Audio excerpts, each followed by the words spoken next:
Hi, I'm Adam Keane, and if you like this video, don't forget to subscribe, comment, and like it, maybe. So today I want to talk about belief. What does belief mean in terms of life and in terms of yoga practice? Overbelief can turn into a kind of dogma or a kind of denial of our own experience in a way, right? So overbelief tends to squash any sense of inquiry, and what we're doing in yoga is we're trying to transform, trying to change, and that necessitates inquiring into what we're doing, into our objectives, into how we're progressing towards those objectives. So we need to have a belief, but we need also to have a healthy sense of doubt.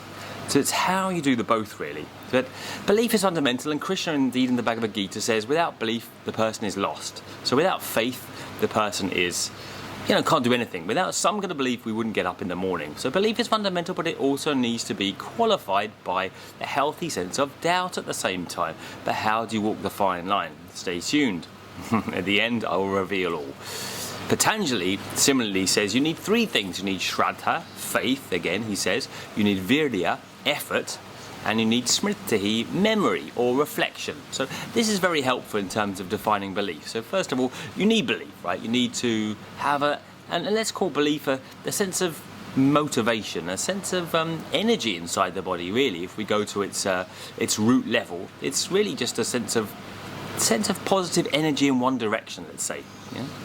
But then without effort and continuous effort, belief kind of dies. It's like a spark that needs to be kindled by continuous effort, and in that reflection, right? In that we keep having to remember why we believe, right? We keep having to remind ourselves why we believe, and also we keep having to inquire into that belief itself. Because as we go on and change, also beliefs also need to change with us, right?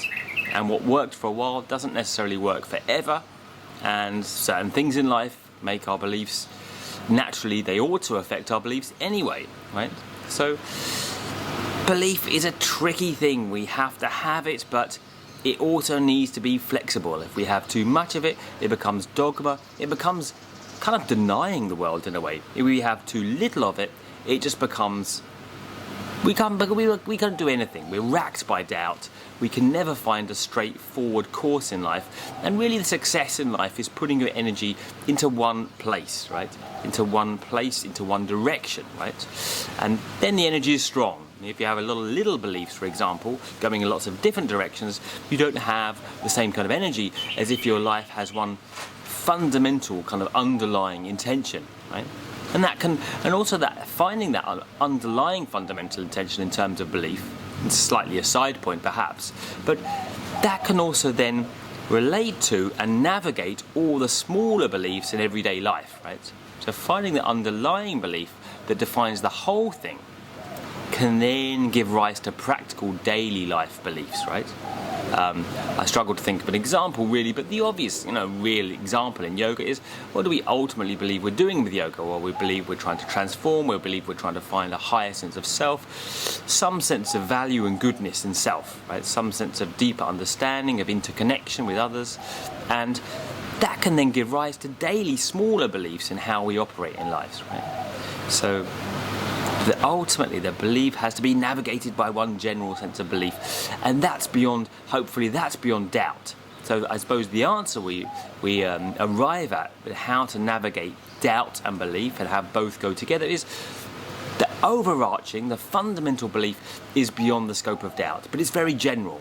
Right? It's very general in terms of interconnectedness, in terms of general sense of goodness, in terms of a sense of wanting to be more aware and not less aware about life, right? Inquiry. Right? So it's very general, but in the terms of the doubts that we need is in how to actually apply this overlying general belief to daily circumstances. In which case, we need a healthy sense of this smriti, memory, reflection, or even you could call it doubt, in order to adjust, because we constantly need to adjust how we apply this general belief to the daily practicalities of living as we change and life circumstances change. Right? So to conclude, you need a healthy belief, a healthy sense of motivation in one direction, but you also need to be kind of qualified by some sense of inquiry, some sense of reflection on your belief, which also involves doubt.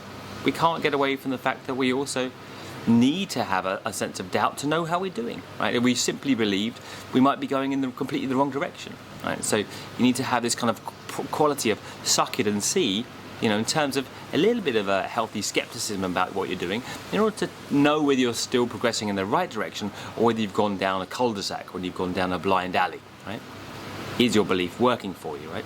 So you know the ultimate objective, and then the mini objective, the small daily objectives, they're qualified by a healthy sense of doubt and inquiry, where you can see whether the method that you're employing in the daily level is actually reaching up to your ultimate objective's aim. Okay? And these aims don't have to be overqualified. The ultimate objective can still be a general sense of intent, like I mentioned. But on the daily level, we want to be as precise as we can about our methods towards that general. Right? And that takes a little bit of doubt as well as belief. So, I hope you enjoyed that, and if you do, as I said, like, subscribe, and do whatever you do.